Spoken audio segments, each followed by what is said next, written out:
Good day, greetings. I hope you are well. And we have returned again, and I wanted to continue the conversation. So, for today's live, we are continuing with our Healing Emotional Wounds series as we break down the lyrics to my song. The title of the song is Growing, I'll Get There, and it's set to be released next week, April 25th.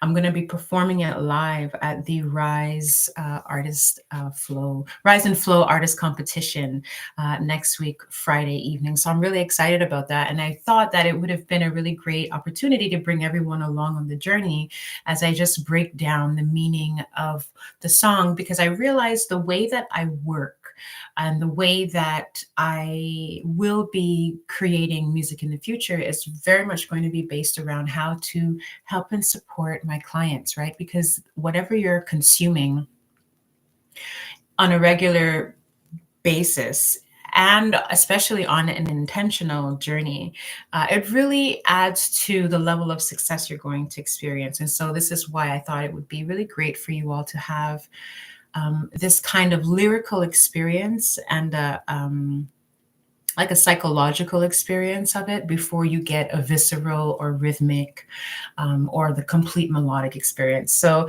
I mean, you can let me know what your thoughts are if you think that you've been watching and getting anything, gleaning anything from understanding these emotional cycles that we go through, or if you just think that it's a great idea or not really, not quite, just get back to health and wellness. I want to join your program. Let me know, because we can do either or.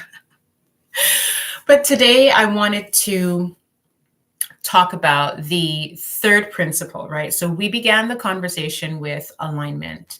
That is that moment after you've gone through rest or incubation, you've learned some lessons, the proverbial death has happened, and now you're in a level of alignment where you can settle in the aftermath and see where you stand in that. And most of the times we get into spaces of comfort when we get into those spaces of alignment, right? You come into the new knowledge of where you are, what you're doing, what you can and cannot do. You're an adult, you're not an adult, you have independence, you don't, you have finances, you don't, whatever the nature is, right? But there's that moment in our alignment where the heart or the soul is asking for more and requiring more. And what tends to happen is it will draw and magnetize to it experiences that will allow you opportunities to grow. And this is where we move into the second part of the cycle, which we would call crises. And I think the theme that I've been working with is having us, having the collective to understand the greater experience, because it's normal to feel in alignment and to fall out of alignment. But sometimes because we put people on pedestals or we put situations or ourselves on pedestals, it's not easy to recognize alignment even in the midst of insecurity, right? In the midst of imperfection. And so having a greater inner understanding of what alignment means to you, so that when you go into crises doesn't look like everything has broken down, my life is over, I can't move forward. But crises is more like, okay, well, the bottle has to break open because the neck was too thin. Like there's a bottleneck happening, there's a traffic jam that's happening, right? And to move into the next phase, you need to grow, because who you are right now is not going to bring you into the next phase of where you want to be, or the outcome or the milestone that you're aiming towards. So we go through crises, we go through the power struggle, the ego struggle, the personality death, we go through the health crises, we go through the job loss, we go through the emotional breakdown, the relationship breakdown, the family dynamics turning bad. It can look any way. We lose a loved one, right? We have to change our environment and move to a new country. Who knows, right? But crises can come in many different ways. And when we can embrace change and crises as a part of the process and welcome it, as opposed to seeing it as a huge disservice to you, right? Because I've never had to stand up on my feet before. I've always been shown, I'd rather be shown the way The second verse was, I've never had to put my comfort on ice before. It's always been my own way. And so we've arrived at our revelation, right? Of learning how to be obedient to the heart and trust the process, learning how to break your mold and your conditioning. And the lyric to that is, a lesson learned is a wisdom stripe that's manifested in your eyes. A lesson learned is a wisdom stripe that's manifested in your eyes, right? So we are always processing things, right? And when we are confronted with our shortcomings, or when we are confronted with responsibility, accountability, who had what to play in the situation, whose role contributed the most, and who is going to reap the consequences of the circumstances that we now find ourselves in, right? Revelation. So, just to kind of reiterate again, you're going through the process of healing emotional trauma, right? And the lesson learned is a wisdom stripe that's manifested in your eyes. You're going through the crises because within that crisis, there's a new revelation that's coming in there for you. There's information in there for you to pick out and understand. It's not working anymore. So you want to go with the flow in a different direction. Your soul is asking for it. And so the third step in that healing emotional wound cycle is the reevaluation, the seeing all parts, choosing how you're going to process, choosing how you're going to be accountable, on what level, full accountability, partial, none, responsibility, same thing, right? How are you going to be responsible for the people that are involved, right? How is your ego going to quantify the circumstances? And is your ego still a point of reference, or is your soul now becoming a point of reference? Because the outcomes are going to feel very different and they're going to look very different. How do you serve?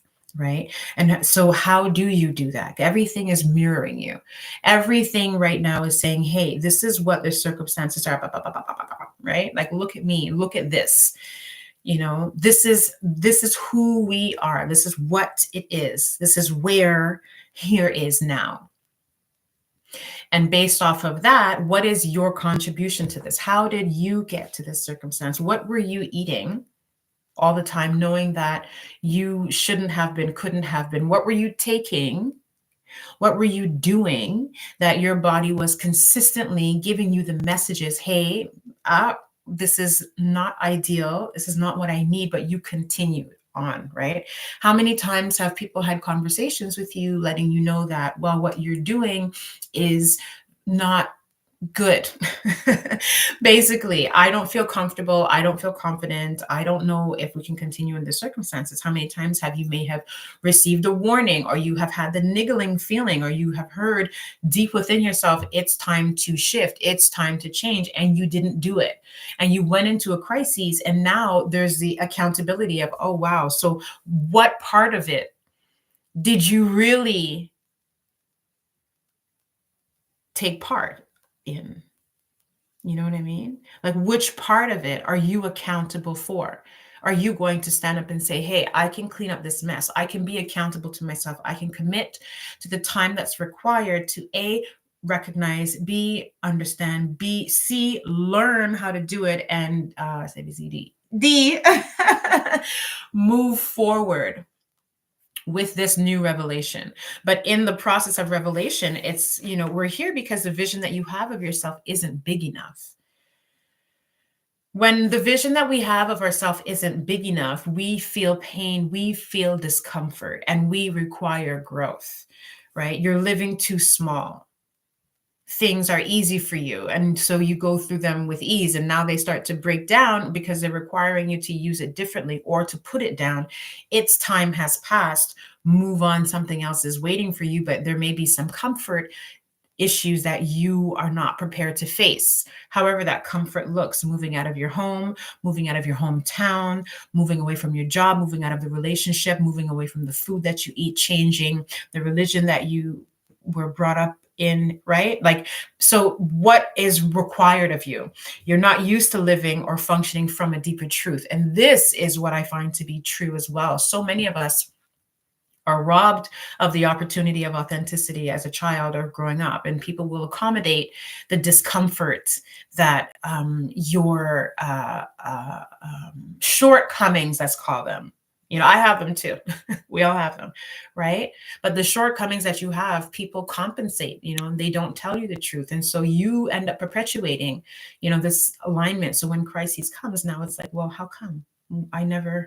No one ever told me. We do not give one another the privilege and the honor of experiencing our deeper truth, our deeper self. So when this comes along, it's difficult because you're not used to living or functioning from this deeper level of truth with yourself and in this way with other people. So it's kind of like when people talk about masking and unmasking, right? Like you behave a certain way around people because you don't want them to know that you're like this, or maybe you yearn to behave in a particular way and you want to, you begin to project, but you're not there yet. And then as you're in the process of projecting, I find what happens, and I have a very specific story that comes to mind. When woman was saying, she was in the process of doing the things and she was feeling an alignment and stuff was happening to her, but and she said, I stopped. I just decided that something came up. And I said to her quietly, I didn't go into details. I said, well, I have a feeling that you were faced with something within yourself that you didn't want to deal with to be able to get to the next level. And that's why you may have stopped. And she looked at me, she said, oh my gosh, how do you know? Because that's the journey. That's the journey. We're always cycling through layers of ourselves. Always different phases of how we represent, of how we present, of how we feel, right? So how did you get here, right? What did you do? What did you not do? What did you avoid? What did you exaggerate, right? Because what will come up now in the space of revelation in this phase, this is a difficult phase. Remember, I'm bringing this up because sometimes what happens is we will decide that, I've had enough, and we close the door on the phase before we've processed adequately, thinking that we're done because we psychologically have shut down. We're done. It's okay. Intellectually, no more. I'm fine. I can go on to the next level. And you go through the next level, but you never actually experience completion because you haven't actually gone to the full zenith or the ultimate, you've not gone to the end of this stage. You've not completed the stage in its fullness, right? And so what you think now is moving into the next cycle is actually, a broken version of you completing something. It's actually not doing, it's not giving, right? And the results that you may think you're getting is just you making yourself comfortable in the unstructured mess or the structured mess or whatever you've been, or the aligned experience that you have, but it's now becoming comfort, and that is now becoming a challenge and an obstacle for you, right? So the regrets, the negative self-reflection, the triggers increase, we're getting stuck, we're not completing, we're compensating, right? And then we're starting things all over with a false sense of entitlement. Well, I can just do this from the top and just do what I always do because that's what I do, right? Like we actually kind of think like this. So by staying stuck, by not giving yourself permission to go into the process and reflect and be uncomfortable, because it's just you. It's just you and your deepest connection to source. You close your eyes, it's you in your world. No one is able to experience what's happening inside of my world, deep in the bowels of who I am. No one else is able to experience that, right? So the honesty and the levels of honesty that one is able to get to in their process of healing, I think is so important, because this allows for a wholeness in the process, and it stays stuck, right? You become more accountable for what you have done. You're seeing yourself as the center, and you're orchestrating things as opposed to things happening to you. Yeah, this wasn't me. Well, no, I had a part to play. And so let me organize myself? Do I need to change the dynamics of this relationship? Do I need to change how I communicate? Do I need to change my relationship to myself? Do I need to change my relationship to my food, right? So it's about accountability and responsibility, right? When we're looking at that aspect of reevaluation in our cycle of healing emotional wounds. And so the accountability and the responsibility is first and foremost to yourself, always. First and foremost, always to yourself. Next is to the people who you are in contact with, like the first direct contact, your family members, intimate lovers, you know what I mean? Like people in your immediate community, your social circles, your work, right? And then you have to be accountable and responsible to your purpose. There's all these levels that come, but the reason why I introduce them is because we want that authentic feeling of alignment to stick in the midst of chaos and chaotic activity. And for something to stick, there has to be levels of truth that are revealed within the self, right? Because then your groundation, your ability to stay in that, you're not jolted. If someone comes and talks to you about your process that you're going through, that you may happen to be in a struggling moment with, you can have the conversation with an individual and not feel as though you're falling apart, as though you're being attacked, as though you can't justify it. Oh, the person's going to see through my holes. There are no holes. This is who it is. This is who I am, right? And you get to reevaluate what you want. And you get to reevaluate what your standard of livelihood is, of livity is, of health is. Right? You get to reevaluate this now because, well, okay, when I was in alignment, I thought this and these things were happening. But when crisis hits, these are the things that don't necessarily work. These are the things that I've always tried to, get by on. These are the things that work every single time without fail. So I'm going to keep these. You have to reevaluate. It's so important. It's so important because it's going to contribute to the quality of the outcome that you have. Okay. So that being said, we've arrived at the pre-hook of the song, right? We've gone through the verse, we're touching on the pre-hook, and I'm starting to move into the chorus. So y'all stay close, stay close, stay close. There's more to come, more videos I'm going to be sharing with you. And as we continue to move through and cycle through the healing emotional wounds process. And I'll be sharing again some more information about the performance and the release of my single Growing. I'll get there. So if you have reached this far with me, thank you for being here. There's so many things coming down the wire right now. I'm only talking about the single that's being released, but there's the relaunch of my program. I have started a live band. I have a band, y'all. And with this, we are going to be experimenting a lot of the therapeutic principles that I have talked about in my work and just begin integrating the performance and the healing together. So we're going to be having monthly performances and monthly workshops for artists and for people who just want to experience. So I am really, really, really, really excited about how 2025 is going to shape up. And once again, I will invite you to stay connected with me. If you're not following me, make sure to follow. Click on the notification so that you're aware of what's happening.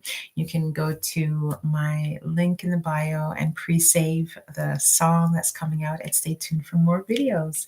All right, we'll be in touch, and I wish you a good morning, afternoon, evening, or good night wherever you are. We'll talk again. Be well.